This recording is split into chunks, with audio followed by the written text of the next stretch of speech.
Okay, welcome to the show. And today's guest is going to be Scott Schick. Scott has a background that he has been very involved in the school from when he was a student to now. His love of the kids has definitely been obvious to students, parents, friends, and we'll talk about a subject where I think it's obvious again this year with something that you're going to be doing down the road here. Scott, welcome to the show, and why don't you just talk a little bit about where you're at right now and what you're doing currently? Yeah, thanks, Chris. Hey, I'm currently the assistant principal at Madison Junior High in Madison, Indiana. We're a 5-8 school.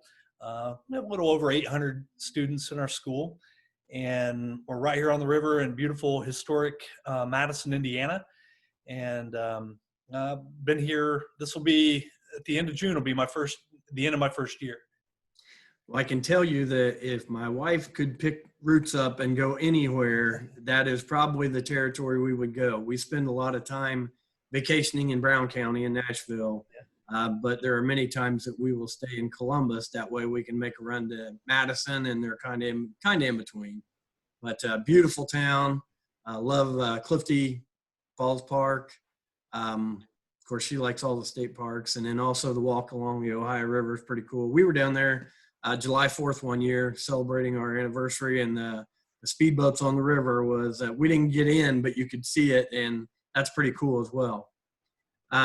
Scott, let's just talk a little bit about right now. You're assistant principal at your school. You've worked at elementaries, you've worked at middle schools, been involved with high schools as a coach, and I'm sure helping out as the assistant athletic director.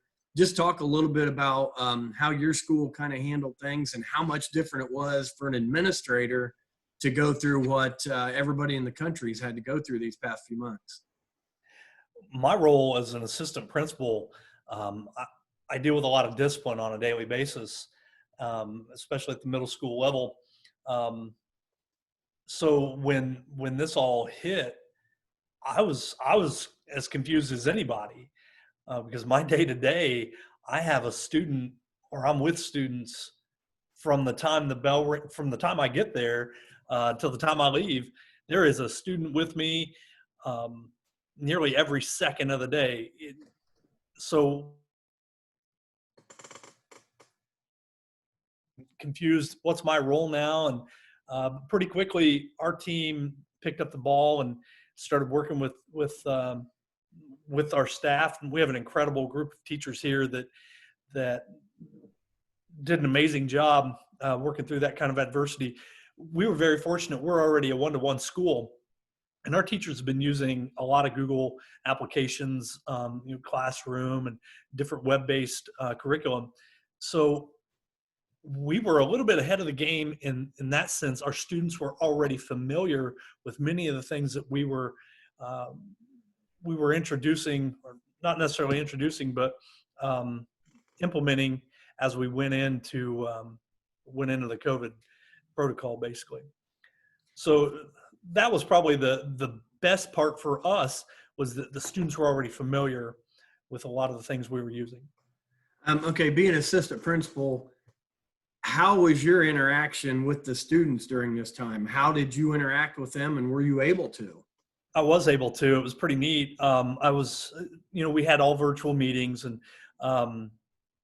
outside of that, so some of our virtual meetings, like we have a teacher who set up a knitting club, and I asked Mrs. Stewart to share that with me so I could jump on when her knitting club was going on and talk to the kids. And there were always a couple girls on there, and we'd sit and chit chat, and I'd see what they were making, and basically begging one of them, "Hey, I want that hat that you made. I need that." So that was pretty neat. And then we still have a backsack program that we were utilizing to help the kids and families in need. Myself and the SRO, our counselors, and the other assistant principal and the dean, we were going out and delivering food to families in need. And we had a pretty regular Thursday, Friday drop off for a lot of those students that, either they couldn't make it to the school or, had other limitations. That's very interesting, and especially the meals part. Obviously, being on a school board here, our superintendent told us that we served 13,000 meals Wow. when this started to when everything ended. Um, did you have kids that did not have the internet that you had to make arrangements for as well? I know my wife had to take packets to their homes once a week. Yeah, we started with some packets when this all began, and we were still trying to figure out what's next. But our school system was really innovative.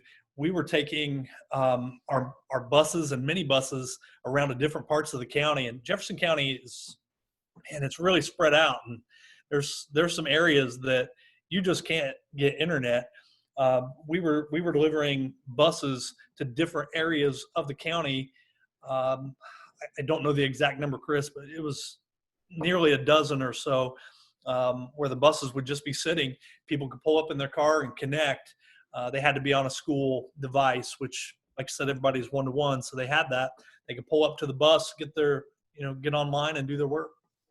That's the first time I've heard something like that that's going on. I've heard a lot of the taking flash drives to the kids and taking packets and doing it on papers, but that's the first time I've heard that something like that did, so that's very innovative and maybe catch on. Now, have you guys discussed at all what it's going to be like when you go back? And I know just today the CDC and DOE released some more guidelines to start school. Have you guys even started those conversations, or is it too early yet?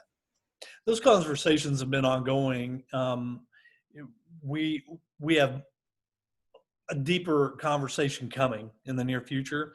I think just like anyone else, it's kind of the waiting game. And if you come out and say, "Hey, this is what we're doing," then if you're wrong, you're going to have the naysayers that criticize. And I think our superintendent's done a wonderful job where he's very patient and waiting. Dr. Studebaker is taking everything into consideration, and then also utilizing the people around him to advise. Did you ever, when you were going back to school to get to this point, did you ever in your wildest imagination think that this is how school would be going on, even if it was only for 3 months? Well, yeah, I'm sure. I guess I'm new to education, professional education. So yeah, as I was coming through Ivy Tech and through Ball State, my undergrad, we talked a lot about what does school look like in the future, and we did a lot of distance learning conversations and different kind of projects so that we could at least experience it in some way. I'm not sure any of us really know how this ends, and no one could have predicted this, regardless of what social media says. But it's certainly been, it's challenging, that's for sure. And we're trying to find the right combination of material and delivery method and frequency. So my biggest fear is that, and as a classroom teacher, I had touch points with my students all day long. And if something was going on with Timmy, I could go down the hall and talk to him on my prep, or catch him in the lunchroom, or, during class time, find that opportunity to step aside and say, "Hey, this is what I see going on. Is everything okay?" And it's very difficult to have those different opportunities to check on our students. And that's been the biggest frustration for me. I'm a relationship builder, and I think it's critical to what I do to be able to have that opportunity to talk to those students and just read their body language and say, "Hey, what's going on? Is everything okay?" And when we're even in this type of environment, it's very difficult to read what else is going on. Down the road here, you got an invitation to do something that pretty special. Invited back to your hometown, invited back to your alumni, the kids. You've always been one of those teachers I felt like the kids clung to. You, and I can name a half dozen other ones. Absolutely. But your involvement with the kids has played a part into that. your relationship building, as you were just talking, just your personality in general. Talk a little bit about how you got the invitation, what exactly it is you're going to do, as far as preparation, and what it meant to you to get that invitation. Well, I'll start out with how I got it. I was at work, and I've continued to talk to my mentors with Mr. Scheimer and Mrs. Rubel, and various other people. You know, across the board, there's a lot of Blackford graduates that have gone into education and are educational leaders, and they've all been a huge inspiration to me. I think of someone that I was really fortunate to work with was Mr. Simpson. Tommy and I got to work with Tommy my first year as a teacher, and he's one of those folks that inspired me to go back to school and become an educator, and many others, countless others. Conversation I'd had, I think it was with David Parker about a year and a half ago, was, man, think about how many people from Blackford County have gone into education, and he said it's because we've had a great experience. Man, isn't that the truth? Very blessed to have the people we've encountered.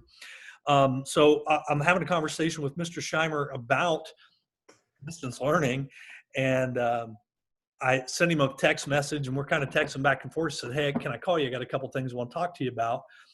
So the first thing we talked about was old trucks. We're both really into classic trucks and hot rods, and so we talked about that for a minute. And then he said, the second thing, and lets me know that the students had voted for me to speak at their commencement, and they were still getting a little bit of chills here just thinking about it, and how much that means to me. And I'm more than humbled by that. I guess as a teacher, I'd hope to at least make an impact on my students while I had them in my care, and for them to remember that over a 4-year period. A lot of those seniors had some incredible experiences, and they've had amazing teachers at the high school. So to be asked back was more than a moment. We'll put it How that do you way. prepare for something like speaking at graduation? I've written about 16 different intros. I think I've got my intro down. I don't want to blow it on here, but it was something I did frequently in the classroom, and I want to make it for them. It's about them, and I want them to know that, how much I cared for them, and how much everybody there cares for them, and we're all rooting for them. So I don't want to get into specifics. I don't want to spoil it, because who Does knows? the fact that Go ahead. Who knows what happens? I get on stage, and next thing you know, it could just turn on a dime. So I know that scares Scheimer and probably Mr. Yinser at the same time. So if they give you the brute suit, it's hard telling where that's going to lead to, right? Right. Does it make it that much? I mean, it's special anyway, but does it add a little bit to it, because this is the first class that, as far as we know, have ever had their senior years in like this. So actually getting to get back together to do something like this is special in itself. Yeah, there's a lot of little things that play into it, and that's certainly one of them. The fact that they are the quarantine class, and the last time I spoke on that stage was when I was a senior. I was the class president of '92, and I got to say a little bit while I was up there. And my goal is not to cry this time. Maybe harder this time, right? It will be.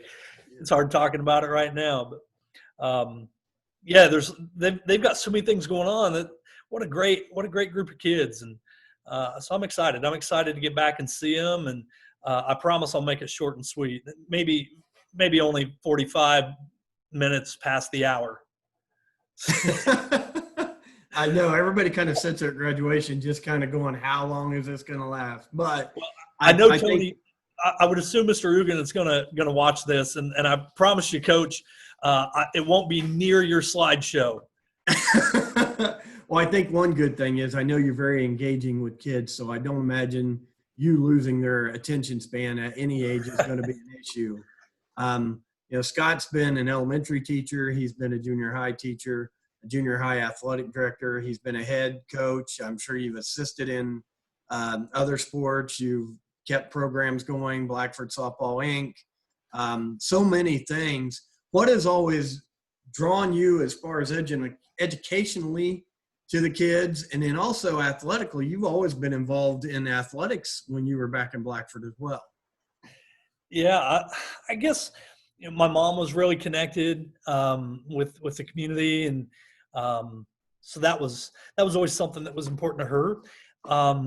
I think back to when I was a youngster and had people that people in the community that were just paying it forward. Um, you know, the Honeycutts and Mike Jones and Dean Dodds and the Ludwigs. Even Coach Hugan, he was my eighth grade football coach, and yourself, and I look at all these different people. There's so many people I look to for inspiration and what they were doing to do things for the kids, and I always try to remember who was there for me and how can I honor that in some way. So for me, it was kind of an honoring thing. Coach Sutton was certainly an incredible inspiration to all of us that had an opportunity to go through his classroom and through his coaching years, and so that too. I mean, just a way of paying back. When you first got into education, was becoming an administrator always one of your goals, or did the longer you were in it, did that just kind of become part of the plan? No, I can remember. I can remember saying very, very plainly, "I do not want to be a principal. I do not want to be in administration."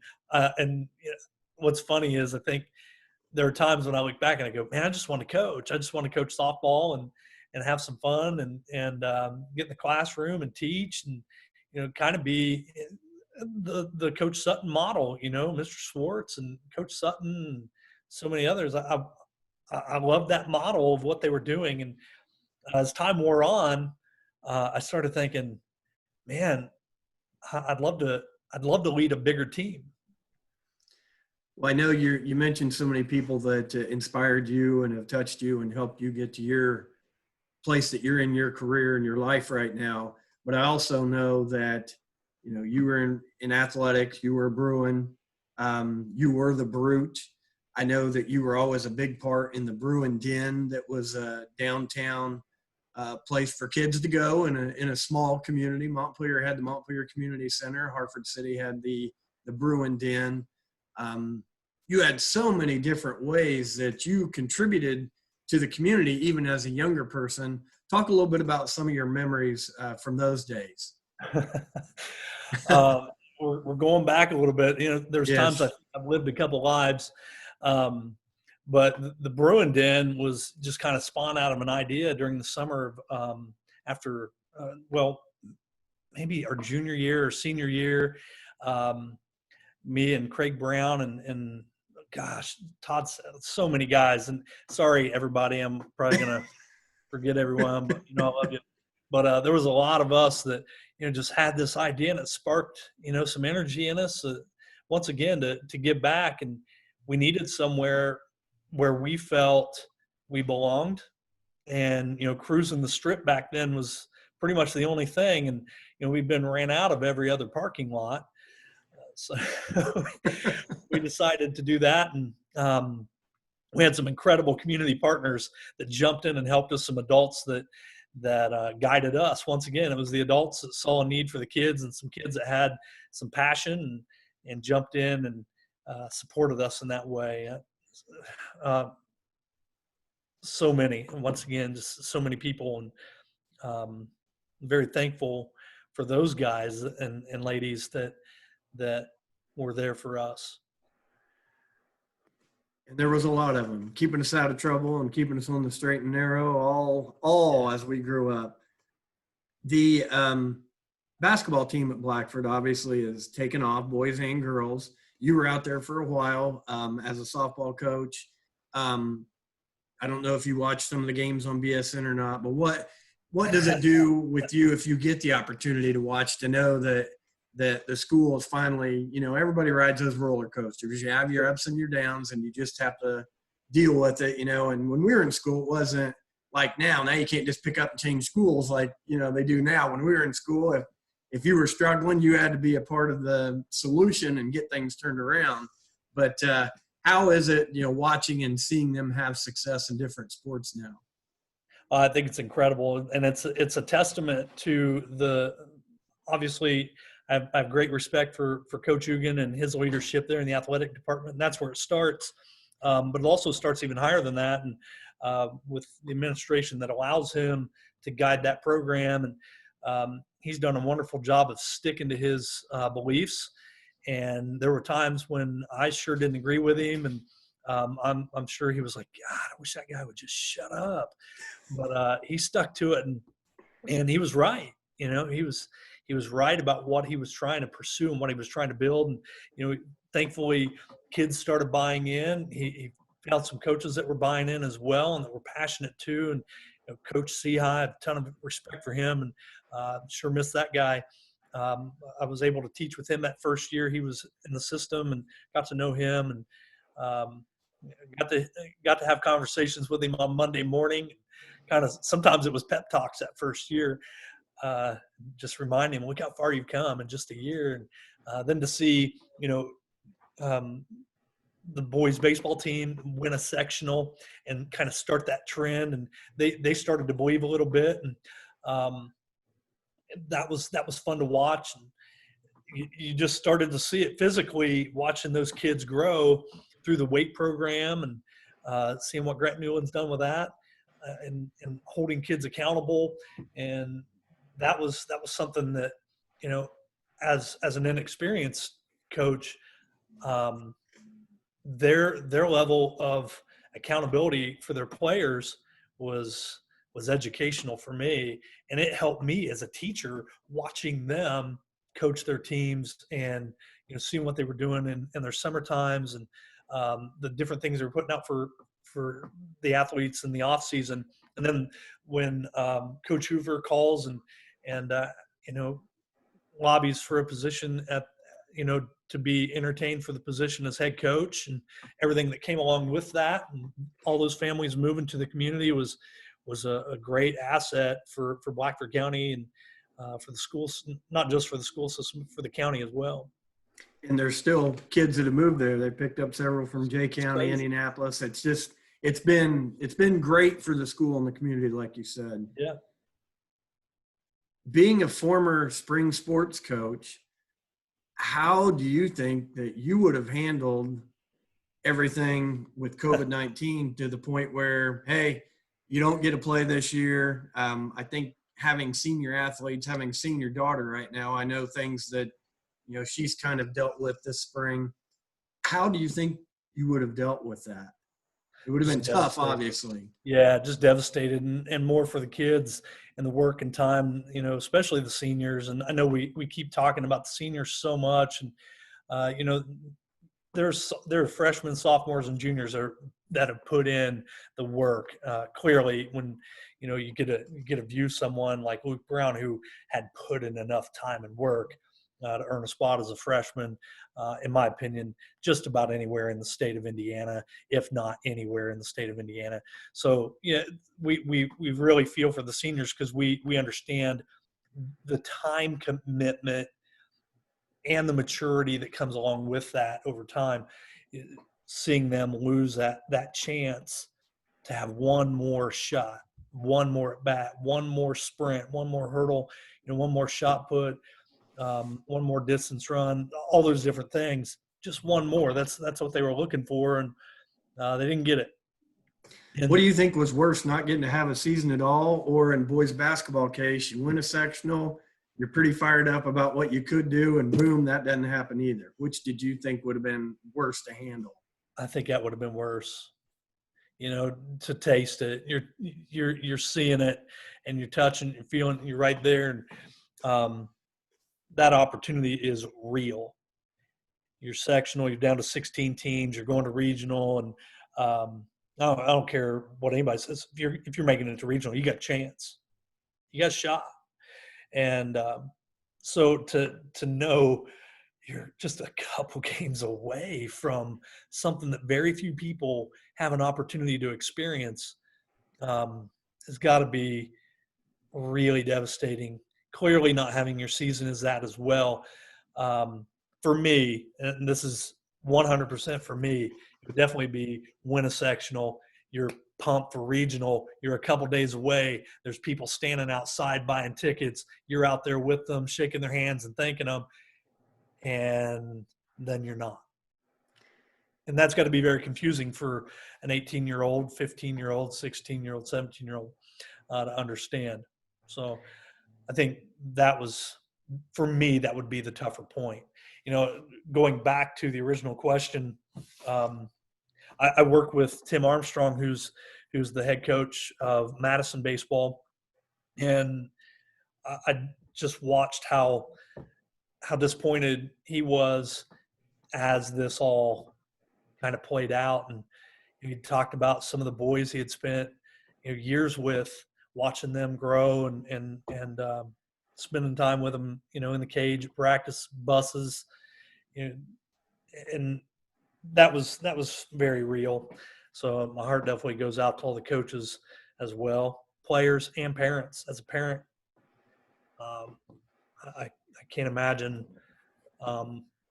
not being able to see that last thing. I had a daughter who had lost a fall and winter due to an ACL injury, and that was devastating. We did get to see her play in the spring, but very different than you're just not going to have a season. She was an individual versus the whole team and the whole community. So, what is the thing that you enjoyed the most during your time as a teacher? And if it's different now as an administrator, just something that you really enjoy and look forward to? I love those aha moments when you're trying to find a way to break through to a kid who just, they're stubborn, I can't help but think I was that stubborn kid too. And when everything you've tried doesn't work, and then you're like, man, one last ditch effort, and you try and go a different angle, and all of a sudden it worked, and they didn't realize that it worked. And then a minute later, it could be a week, it could be a month. They're like, you actually got me to do something, when I hear kids say, man, I loved your social studies class. And there were probably kids that hated it too, but that's it for me when they just get it. And maybe that's why I like the junior high level so well. Cause they're still kind of attached, but they're the dawn of social awareness as well. And when you get to make that connection and they see, I don't know, either they see what you're saying or they realize what you're trying to get them to learn is pretty incredible. And as a teacher, it's very different than it has been as an administrator in a lot of ways, but in some ways it's very similar. Working with the students I work with at Madison, they're very similar to my kids at Blackford, and I enjoy them just as much. And I've gotten to know them, and they're mine. These kids are mine for as long as they'll allow it. Well, Scott, I want to thank you for coming on today. I know, like I said, I've seen the impact you've made on kids, the effect that you've had on kids.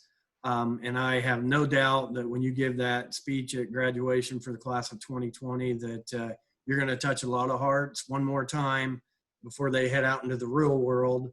And I wish you well doing that as well. Thank you. Last thing I have to say is I gotta give a shout out to my wife. Without her, I certainly wouldn't be here. I'd be a very different person without her. And I continue to give all of my success to her, because I was certainly a project.